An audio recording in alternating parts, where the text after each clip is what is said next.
Angry Moderate, 2012, May 10th. And before I begin my diatribe about the economy, here's what I'd like to show you. Yes, my Southampton Saints have been promoted to the Premiership in English football after 7 years of floundering in the English lower divisions. The Southampton Saints, the team that I hold more dear than any other sports team, has made it back to the promised land. I adopted Southampton back about 20 years ago when I was working with a guy in California. We were teaching at the same school, and he had grown up in Southampton, England, and been a Southampton supporter and played with one of their reserve squads. So I was like, oh, great, I'll support Southampton. And now they're going to be playing, they're back in the league, they're going to be playing against Manchester United and Newcastle and Tottenham Hotspur and Aston Villa and all those top sides. So it's been a great week for me.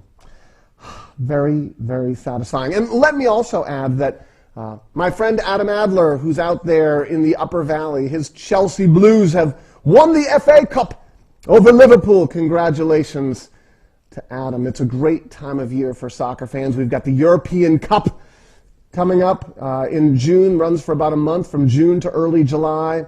Very exciting stuff, but this is the best part. My Saints have made it back to the Premiership.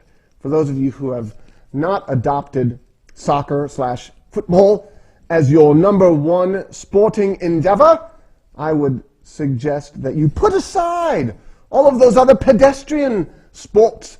American football with that oblong, strange-shaped thing. American baseball, which I do love. Love baseball. Love the fact that baseball doesn't have a time limit. Love the fact that baseball just goes on until it's over. Like the Red Sox played the other night, 17 innings, right? There was no time limit, 4 hours, we're done. Game keeps going. Love that. The thing that I love about baseball is oftentimes, or are the things that everybody else doesn't like. People say, oh yeah, baseball is so boring. I love the fact that baseball is boring. I wouldn't use the word boring. I would use the word meditative, right? One of my favorite days of my adult life I spent with a friend of mine, and what we did for the entire day, this is back, again, a long time ago, 20 years ago, we went to 3 Massachusetts high school state championship baseball games. So we went to one at 9 in the morning in Worcester, and then we drove really quickly and went to another one at 2 in the afternoon in Marlborough, and then we went to one more game at 6 at night in Cambridge, and we put out our lawn chairs, and we sipped our adult beverages, and we relaxed. And we just enjoyed baseball, the smell of baseball, the sound of baseball. It's a beautiful game. But my Saints have been promoted, and it's a lovely, lovely thing. Anyway, Angry Moderate did not come all the way to White River Junction from his home in Montreal. No, wouldn't that be great, though? Part of me wishes that I lived in Montreal, a wonderful city. Did not come all the way to White River Junction to prattle on for 45 minutes about the Southampton Saints or about the Boston Red Sox. I did come to talk about coffee. This is the elixir of life. This is the most important part of my existence. Yes, I adore my children. And when my daughter says to me, Dad, what's more important to you, coffee or us? There's a long, reflective pause. I glance my eyes about furtively, my brain swimming with all of the problems that would come with me saying, well, I love you guys, but... And I say, you guys are the most important thing in my life. But coffee comes in a very, very close second. So I didn't come all the way to White River Junction. Try to say that 5 times fast. White River Junction to talk about Southampton, my Southampton Saints, or to talk about the Red Sox, or to talk about coffee, though I could talk about coffee forever. I came to talk about money. Today is a money day on the Angry Moderate Show. Today is an economy day on the Angry Moderate Show because there's a lot going on out there that needs to be clarified for you, the viewing public, with regard to what's happening in this economy. Why do we hear so much talk about economic recovery, particularly particularly from the left, or the Obama-supporting side of the political spectrum. Why do we hear so much talk from the right, the Mitt Romney-supporting side of the political spectrum? Why do we hear them saying, oh, it's not an economic recovery at all, it's just a little teeny bit of good news among much bad news? Why do we hear lots of rhetoric, but we don't have a firm grip on what's really going on? We need to have a clear understanding on what's really going on in this big global economic morass that we find ourselves in. We need to have a really good understanding of what's happening in Europe with regard to sovereign debt, with regard to bank debt, with regard to potential defaults. We need to have a really good sense of what's going on in the United States with regard to the Federal Reserve policies, loose monetary policies, accommodating monetary policies, inflation, deflation, all these words that get bandied about, and yet they're bandied about for political purposes. We don't hear the truth, right? We don't hear the truth. What we hear are political stump speeches by individuals who have an agenda, who make a point about the economy, but the point is geared toward their view because they want to sell you something. Right? Mitt Romney wants to sell you him, and the Obama team wants to sell re-election, and both sides are vying for your vote. And so honesty goes out the door, veracity goes out the door, truthfulness out the door, and what you get is a sales pitch, snake oil sales, right? You get salesmen and saleswomen telling you something, but it's not necessarily the truth. So the angry moderate is going to talk about economics today, the economy, and talk about money and numbers, and then I'm going to give my moderate, centrist, middle-of-the-road analysis about where we are and where we are heading. You with me? Okay. First. Great stuff. Here we go. We remain in a very deep and profound economic crisis globally. It is a really complex, overdetermined situation. It is not as simple as A, B, and C as political pundits would like to have you believe. It is very complex. Let's begin with what we have here in the United States. So the first thing that you need to remember, and I've talked about this before, I've babbled about this ad infinitum. One thing that you need to remember, the first thing you need to remember, is that we live in a nation that can print its own currency, and that currency is not tied to any commodity. We are not on a gold standard. We abandoned the gold standard completely back in 1971. So the United States can create, through the auspices of our central bank, the Federal Reserve, as much money, liquidity, it's oftentimes referred to, as much money as we want to create. For example, if the U.S. Treasury offered $1 trillion in bonds on the bond market, on the open market, and nobody purchased those bonds, the countries of the world said, well, we're not going to purchase U.S. debt because either we don't want to support the United States by lending them money, or we think that the dollar might eventually go down and the United States might lose some of its international cachet and we might end up not getting paid back. The Federal Reserve, the central bank, can say, oh, we'll monetize that debt. That's no problem for us. And the Federal Reserve doesn't do that by then printing $1 trillion, right? How many would that be? 100 billion $100 bills, right? 10 billion, sorry. 10 billion, 100 billion, 10 billion $100 bills. They just tweak the computer accounts at the Federal Reserve.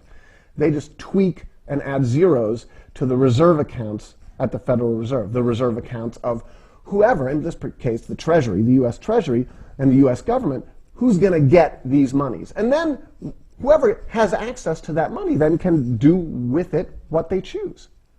So, for example, theoretically, the U.S. government, the federal government, could get $500 billion of debt monetized by the Federal Reserve. Those $500 billion could be put into the Treasury's coffers, and then the Treasury could disperse that money as it saw fit. $1 billion, $2 billion could come straight to the state of Vermont, and those monies could be used to, as everybody likes to say, fix the roads and the bridges. You have always the obsession with bridges, right? Every time you hear people talk about infrastructure, they're like, yeah, bridges.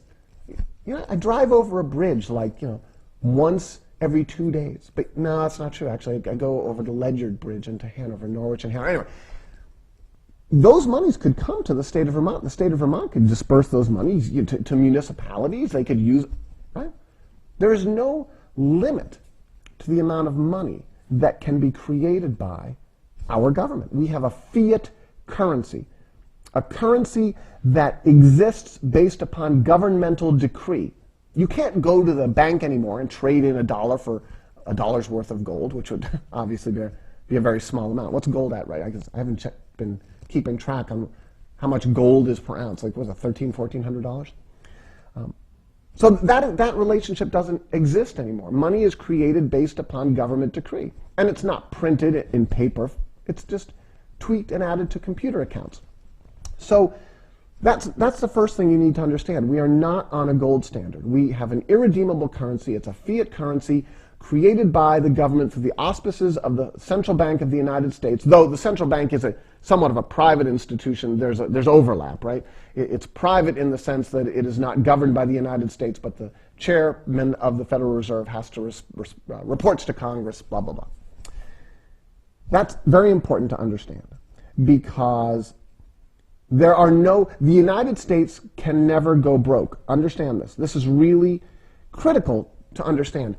There's a lot of talk out there, and this usually comes from the political right, but, let's be honest. I mean, if there was a Republican administration and there were people on the left who were trying to push back against the Republican administration, and that administration was an administration that supported loose monetary policies, the people on the left would be arguing that the country is broke, because it would be a political issue, not an economic issue. You have to make that distinction here. There's politics and there's economics. And economics and what's really going on oftentimes differs from the political agendas of leaders and people who support those leaders. Okay. So, truth number one, reality number one, the United States can print as much money as it wants to. Parentheses, there are ramifications. I'm going to get to the ramifications. That's truth number one. Truth number two, in that there are no limits to the amount of money that can be created through the printing presses, the virtual printing presses, the United States can never go broke. It can never go broke. So when you hear people argue that, for example, oh yeah, the Social Security lockbox is going to run out of money in 2037, it's impossible. It would be like saying, oh yeah, the New England Patriots in 2037, they're not going to be able to score any more touchdowns or have any more points because the scoreboard is going to run out of points. You see the analogy? The New England Patriots in the year 2037, if they score a touchdown, a number 7 is still going to go up on the scoreboard. There's no limit to the amount of points that the New England Patriots can score and the amount of points that go up on the scoreboard. There are no limits to that. Same with U.S. money. There are no limits to the amount of money that can be created. Now, you're out there saying, oh my gosh, this is insane. Of course there is, Dan. Of course there are limits. And of course the country can go broke. No, not operationally. Not from an accounting standpoint. If there were some massive conflagration, if there all of a sudden was some incident and there was we had another, leg down, another Lehman incident, whatever, there was another leg down economically, the federal government could create $1 trillion like that. There are political hoops that you have to jump through. Supposedly, you have to get the permission of Congress. Remember TARP? The Troubled Asset Relief Program? Remember the $750 billion, the bailout programs, 2008? Remember, that wasn't that long ago. So there are political hoops that you have to jump through, but it has nothing to do with the creation of money. As much money as is deemed necessary to be created could be created. The government can never go broke. Now, there are some of you out there saying, yeah, but what about Zimbabwe? What about, the Weimar Republic of Germany in the 1920s. They printed money and they had massive, hyperinflation, and $1 trillion Zimbabwean dollars didn't buy a loaf of bread. Oh, I'll get to that issue. So, when I talk about inflation and deflation, I'm going to do it in a strictly monetary sense. When I say inflation, I'm going to talk about inflating the money supply, printing money. And printing needs to be in quotes. I hate doing this. I'm sorry. Ready? Anyway, printing money. And when I say deflation, I say a tightening of the money supply. I'm not talking about the cost of things when I talk about inflation and deflation. I'm not talking about the cost of things becoming inflated or the price of goods going down, deflation. I'm talking about the money supply. Now, when a country like the United States prints $1 trillion and increases the money supply by $1 trillion, the key issue is who gets a hold of that money and what do they do with that money? Okay. In our system, in our economic system, in our political economic system, those monies that are created by the Federal Reserve, the Treasury says, here's $1 trillion worth of bonds, for example. And all the other countries of the world say, we're not going to do that. And the Federal Reserve says, we will. And the Federal Reserve monetizes, creates $1 trillion of liquidity and gets the bonds, essentially says, okay, now, we've lent the United States money and the United States will eventually pay us back, right, with interest, supposedly. When this takes place and those trillion new dollars are added via computer, by a keystroke in a computer, to different reserve accounts, the reserve account of the Treasury, the reserve account of different agencies at the Federal Reserve, right, in their computer system, the question is, who gets those monies? Who has access to them? And where do they go? This is the question that you need to be asking out there. Not that the United States is going broke. Not that we are deficit spending and that somehow continuing to spend supposedly, how people say we're spending beyond our means. It's an absurd statement in terms of the accounting of the U.S. government. We're not spending beyond our means. There's no limit to our means in terms of the creation of money. The issue is not the money creation. The issue is who's getting it and what are they doing it. And this is very interesting. This is where the Occupy movement says the Occupy movement, one of its creeds, one of its sayings is something about blah blah blah blah blah, the 99%, right? So we're all in the 99. But by the way, this member of the 99% got his tooth fixed. See, remember how I had that big cavity? Oh yeah, look at that. Oh, white teeth. So here's what happened. I work for an organization, and one of the people who is indirectly associated with this organization and I, we sort of struck a deal, and I'm helping him and he's helping me, and it just so happens that, he's a dentist. So I was able to, for a relatively nominal fee that I could afford, have my root canal. By the way, root canals? I did not find it to be all that awful. There's a train. I actually found the process of the root canal, Southampton, the process of the root canal to be somewhat relaxing. Go figure. There I am, lying on one of those chairs, right? I'm reclining. I'm all numbed out, right? I can't feel anything, it's kind of a little bit uncomfortable with the cotton wads and this and that. I didn't do the laughing gas, right? I didn't do the nitrous, right? I'm more of a control person, so the idea of nitrous and not my thing. But there I am, looking up at some really, peaceful paintings or pictures on the ceiling, and I'm, right? Novocaine wears off. My mouth doesn't really hurt. Right? A little bit tender, but not too bad. I have this no more hole in the front of my. It wasn't so bad. Anyway, I wanted to let you know that because I knew that you were worried about the angry moderates' dental situation, and I appreciate that. I've been getting many letters and emails with regard. No, Just kidding. I haven't gotten one letter or one email about anything ever. But back to money. So, it is erroneous to say that the United States could go broke, because the United States can never go broke operationally, because all that it takes to create $1 trillion is a few computer keystrokes. Now, back to this idea of the 99% and the 1%. The problem that we face is regulatory. The problem that we face is regulatory. The problem is not economic per se, it's regulatory. You see, there are a lot of people out there, mostly on the right, some libertarian, mostly on the right, who favor a deregulated economic environment in which the government steps away and doesn't get in the way of business. So there's a deregulated environment. Now let's be clear, in the last 20 years, a deregulated environment created an environment that was very ripe for people to take advantage of it, right? So you had racketeering, you had malfeasance, you had cheating, you had fraud, you had a multi-trillion-dollar housing boom that was actually a housing bubble based upon low interest rates and access to mortgages that people were never going to pay back, and the people underwriting the mortgages didn't care because they would get their commissions up front and they'd bundle up the mortgages and sell them to somebody else, and there was, no problem here. You had all kinds of criminal activity and fraudulent activity in this thing called the derivatives market, with all of these so complex financial instruments that the only people who knew anything about them were the people who were creating them, and they were using leverage, incredible amounts of debt, to make themselves fabulously wealthy. And when the debts went bad and all of a sudden the whole thing fell apart, they turned to the federal government and said, "Will you bail us out?" Remember AIG, right?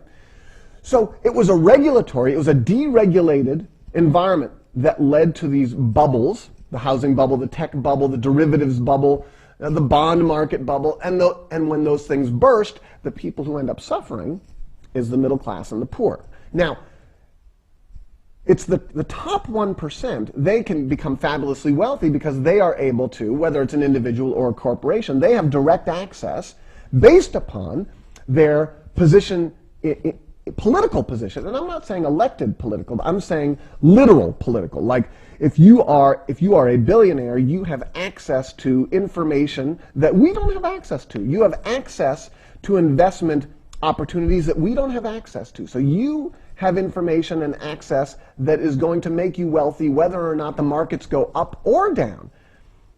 You know in advance that the market is going to suffer a hiccup because you know in advance that there's something going on somewhere with regard to some criminal activity that's going to be exposed, some Ponzi scheme that's going to be exposed. So you short the market, right? You basically say, okay, I know the marketplace is going to go down. You naked short the market. You use leverage as a way to short the market. You say, I know the market is going to go down, so you basically get loaned 1 billion shares of some stock at a certain price. When the stock crashes, you give back the 1 billion shares and you pocket the difference in the cash because the price of the stock went down. You're able to give back the 1 billion shares. You are then able to pocket the difference. If you don't understand short selling, take a look at it. It's very easy. It's a very easy concept to understand. It's just a matter of getting something, being lent something or rented something, betting that it's going to go down. When the price of it goes down, you give back that which you were lent, and whatever's left over from your original investment, you get to pocket. So the top 1% has access to all this information. The top 1% has access to all of this money that you and I don't have access to. Now, here we get to the issue of cost inflation, the prices of things going up. When $1 trillion is created by the Federal Reserve through the monetary policies that it incorporates in relationship to the federal government, when that $1 trillion is created, and when the top 1%, 5%, whatever, corporations, individuals get a hold of that money, they bid up the market, they bid up the equities market, they bid up the bond market, they bid up the commodities market, things start getting more and more expensive, right? Because that's how the stock market works, essentially. If a lot of people think that something is going to be profitable, or if a lot of people simply think that a stock is going to go up, they invest in it and they bid on it, right? That's all it is. I mean, it used to be the stock market was you looked at you took out your newspaper and you said, well, a lot of people seem to be going to Wendy's these days for lunch. I think Wendy's is going to be a profitable business. I'm going to invest in Wendy's. It's not like that anymore. Now it's just high-speed computers and algorithms fighting, to front-run each other in terms of trading, and it's people betting. It's just it's a casino. It wasn't a casino at one point. Now it's just a casino. The equities markets are just casinos, right? So the top 1% gets a hold of the $1 trillion that's created by the Federal Reserve, and they bid up these markets. Now, if they bid up the commodities market, or if they bid up the energy commodities market, or if they well, how does that translate into the price that we, on the retail side, end up paying? Well, that's when the cost of things goes up, you see. But you and I in the 99%, you and I in the middle class, if we're poor, whatever, our wages are stagnant. Our wages are not keeping up with the cost of things that's going up. So the $1 trillion that's monetized by the Federal Reserve, this money that's created, this liquidity that's pumped into the system to keep the system working, because that's all money is just lubricant to keep the system working, so that there can be, commerce, right? That liquidity, that money only gets captured by a very small percentage of people and corporations. Of course, I forgot, corporations are people, as the Supreme Court says. Oh yeah, corporations, people, frogs, all people, it doesn't matter. Oh, yeah. Anyway, for another show. So this is really critical to understand. So you have a government that can never go broke because we can print as much money as we need to print. And yet we have a regulatory structure that's fairly non-existent. Right? These new economic regulations that are supposedly in place that have been created since the economic crisis, baloney. People will find their way around those. Are you kidding me? They're pictures. They're pictures on the wall that look pretty but that have no import and that have no teeth to them. And who gets a hold of this money that's created? Well, the top, 5%. The people who have access to it. What do they do with that money? Well, not only do they bid up the cost of things, but just the fact that that money has been pushed into the system creates, it is by definition inflationary because you're inflating the money supply, but it's also cost inflationary because the price of things starts to go up. Now, Ben Bernanke and the Federal Reserve and central bankers around the world and politicians, to a great extent, are most concerned about deflation. Deflation is when the money supply contracts. Why does the money supply contract? Well, it may be because there's less business going on, because people aren't hiring and businesses are closing, because you're having a contractionary economic and business environment. It may be because people are taking the money that they're getting and they're hoarding it because they're afraid that the economy is going to go through another crisis like we went through in 2008, and so that money isn't circulating. It's called velocity, and the money isn't circulating, and so people aren't getting a hold of that money. So maybe people are hoarding. And we hear that a lot about businesses that have gotten a hold of hundreds of billions of dollars of stimulus, but keeping that money on the side, keeping that money for themselves and not hiring new employees because they're afraid that if there's another economic bump in the road, they won't be able to pay their debts, etc. Deflation is a contractionary environment. It's when the money supply contracts. Well, in strict economic terms, how do you combat, monetary terms, just in terms of monetary policy, right? Monetary policy, is just what the Federal Reserve does. How do you tweak the money supply, right? So if there is going to be economic contraction, oh, I thought I'd knocked the lid off. How do you keep there from being economic contraction? Well, what has the Federal Reserve done for the last 4 years? With the permission of the government, well, they've created money. It's called quantitative easing, right? They have low interest rates, monetary policy, loose monetary policy with low interest rates, purchasing bonds from the government, so essentially monetizing U.S. debt. I mean, many, many strategies for pumping money into the system, right? The money supply contracts. What does the Federal Reserve do and the federal government? They pump money into the system to keep it from contracting. As that money is pumped into the system to keep us from going into deflation, right? Deflation is contraction, and contraction is what we fear, or what everybody fears most. Contraction is when all of a sudden things like the gears come to a halt, right? right? No more lubricant for the economy. No money, everything comes to a halt, grinds to a halt. But as these tens of trillions of dollars are pumped into the system to keep it moving, who is getting this money? Not me. Probably not you. That's why we see this growing gap between the haves and the have-nots. We see a growing gap between the wealthy and the rest of us because the money that's being created is being captured by that top 5%, corporations, people, whatever, and either hoarded or pumped back into the markets as a way to increase their own wealth, but not, in no way is it this, this idea of trickling down. In very few, if any ways, are all of these trillions of dollars truly trickling down in terms of keeping up with the cost inflation that comes from increasing the money supply.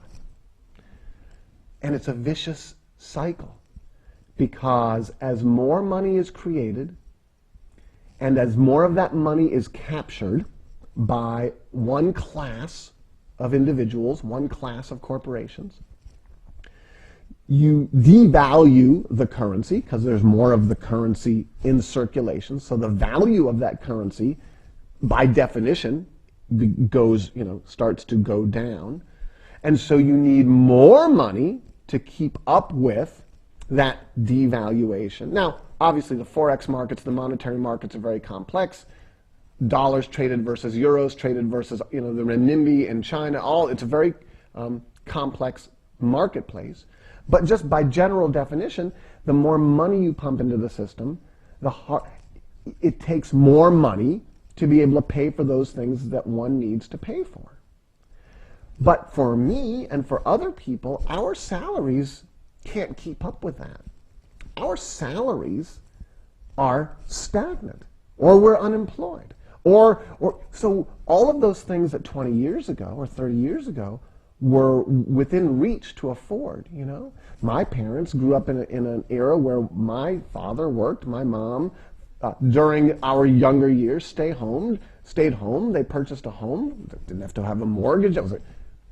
Those things in the last 30 or 40 years have changed so dramatically. Many of us are tenants now because there's no way that we can afford a home. Many of us find ourselves in situations where we are constantly shedding parts of our lifestyles because there's no way as those costs go up that we can afford those things. Getting this cavity fixed was like a revelation for me. Growing up, I was kind of a spoiled rich kid growing up. I went to the dentist. I didn't think about the dentist. Now, this cavity and the root canal, this was 2-3 years in the making. Figuring out how am I going to do this one, right?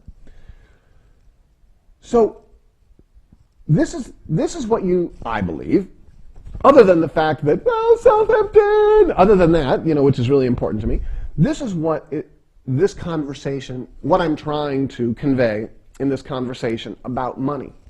We are in a vicious cycle. The economic crisis that we found ourselves in 2008, it has not gone away. It lies dormant somewhat based upon the monetary operations of the Federal Reserve in concert with the actions of the U.S. government. It lays dormant because we're continue to pump liquidity into the system which staves off contraction, right?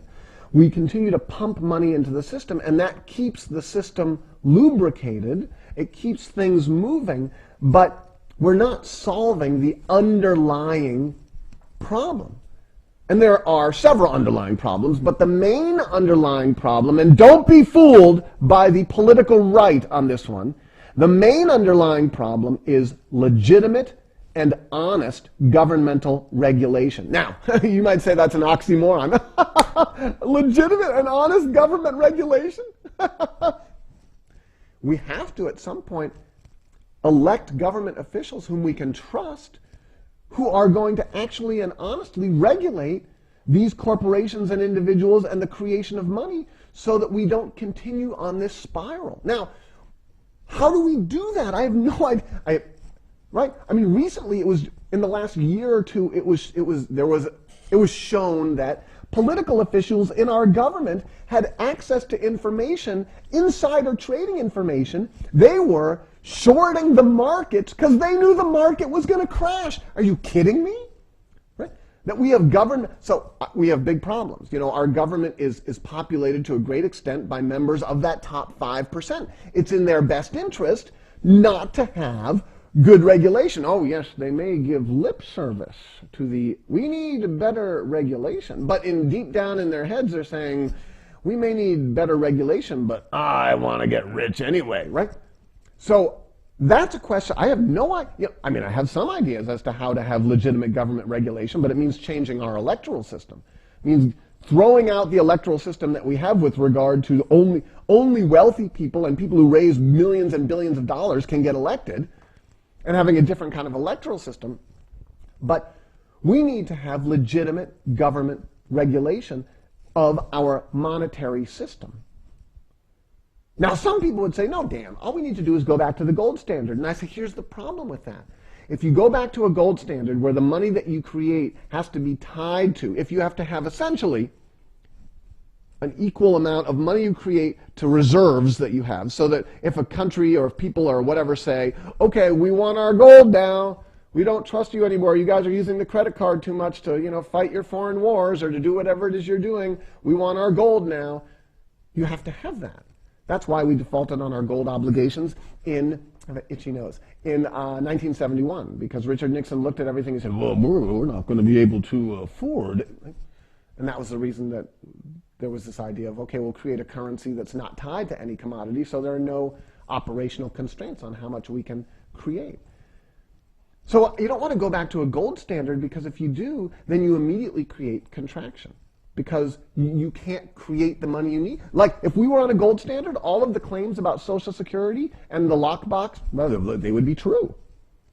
If we were on a gold standard, or any kind of commoditized standard, if there were limits to the amount of money the United States could create, then all of the talk about Social Security going broke would be relatively true.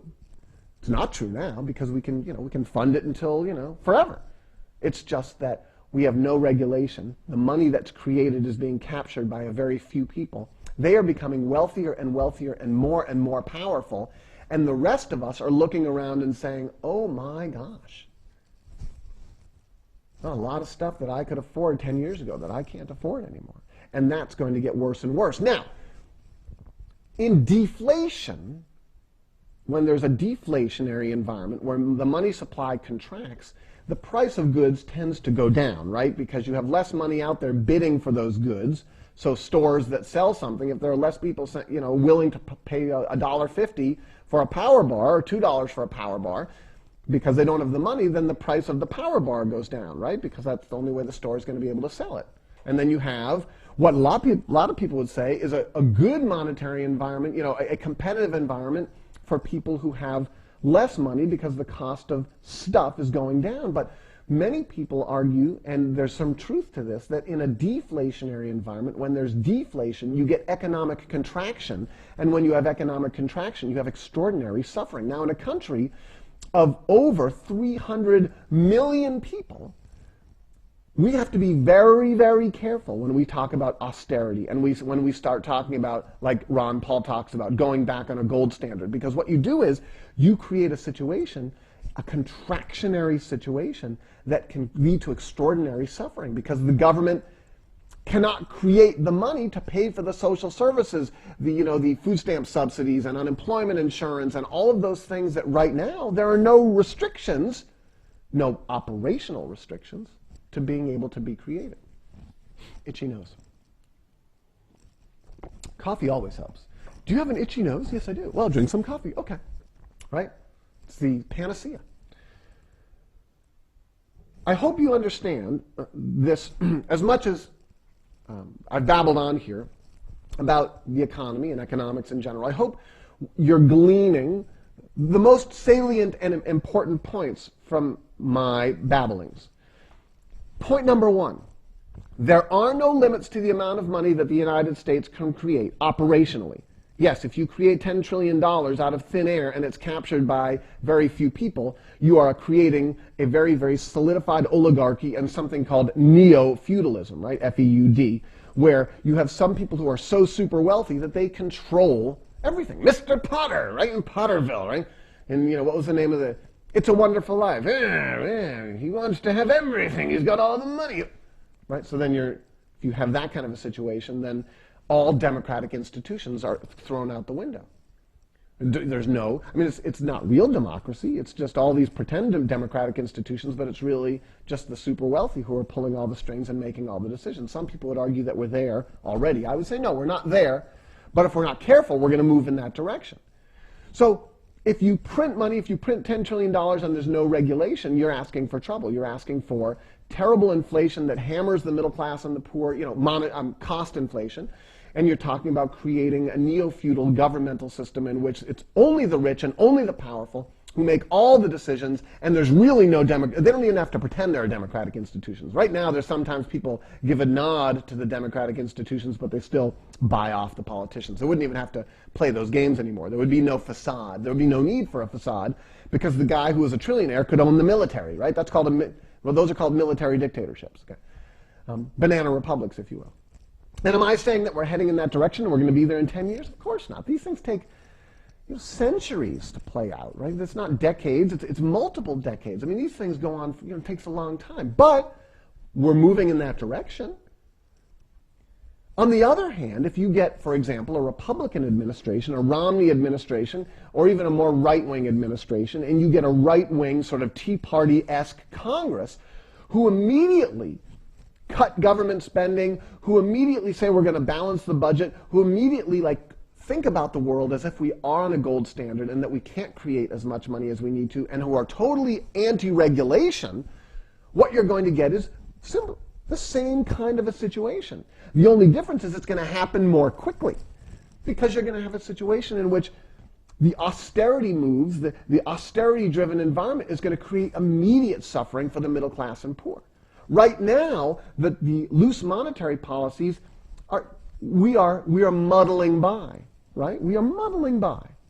The majority of us in the middle class are muddling by. We're not, it's not like, woohoo, I just got a new job, $100,000. It's not like that. Our wages are still stagnant. There's still well over 8% unemployment in terms of U3 unemployment. U6 unemployment, a true measure of unemployment, is well over 11 or 12%. So things are not good, but the monetary policies of the Fed, at least right now, in concert with what the government is doing, is keeping the engine of the economy moving. We're not, all of a sudden, the gears aren't grinding to a halt. So you need to understand that we are in a situation of our own making. We did this because, for many reasons, it's complicated. But we're in a situation in which we are stuck if we support the right-wing agenda of austerity and sort of the ideation of a gold standard where we don't spend beyond whatever our means are. Right now it's an arbitrary thing because we don't have there's no limits, right? We're going to create by virtue of our very actions economic contraction, and that contraction is going to cause a lot of suffering. A heck of a lot more suffering than it caused during the Great Depression of the 1930s because there are a heck of a lot more people. You have that kind of an environment, you are talking serious trouble. But on the other hand, if we continue to close our eyes and pretend that the monetary policies of the Federal Reserve without strict regulation are going to somehow save us, we are going to end up in the same place. We're just going to end up there via a different route. It's going to be a more circuitous and kind of elongated route, but we're going to end up in the same place because the Federal Reserve in the next 10 years could monetize $1 quadrillion worth of U.S. debt. The Federal Reserve could create $1 quadrillion. There are hundreds of trillions of dollars of debt and obligations out there. derivatives and credit default swaps and all of these, all of this extraordinary amounts of debt out there that hasn't been, that no one knows how it's going to be paid for. If the Federal Reserve over the next 10 years created $1 quadrillion and there was no regulation, the stock market continued to be gamed by high-speed computers, and the wealthiest and most powerful continued to gain access to the overwhelming majority of those monies, where would we end up in 10 or 20 years? We would end up literally with trillionaires who could buy everything. They could buy everything. They could buy political power, they could buy the government, they could buy everything. And the rest of us would just be beholden to their largesse. We would just have to hope and pray that they would take care of us. Do we want to be there? I don't think so. So anyway, Angry Moderate is getting ready to sign off on another enlightening day of babbling. How are we doing in there, Brianna? Awesome. So let me just say one more time that Southampton, the Saints have been promoted to the Premiership. See, Southampton, beautiful. What? Oh yeah, there I am. And if you are a soccer fan or a football fan, and you see me on the street, you should say, "Hey, you Saints!" If you are a friend of my good friend Adam Adler, who lives in the Upper Valley, and you know him and you see him, you should say, "How about those Blues?" And their victory in the FA Cup, and they made it to the final of the Champions League against Bayern Munich, which takes place in the next few weeks. And if you are a fan of true democracy, if you really believe in the democratic ideals that the nation stands for deep down, you will very, very carefully study your economics, and you will very, very carefully study what's happening right now, and you will act as an individual and in groups to try and figure out ways to get our government to create real, substantive, legitimate government regulation of our monetary system so that we can have the best of both worlds. We can have a system of irredeemable currency, a fiat currency system that benefits everybody and not simply a wealthy few. Angry Moderate signing off. See you next time.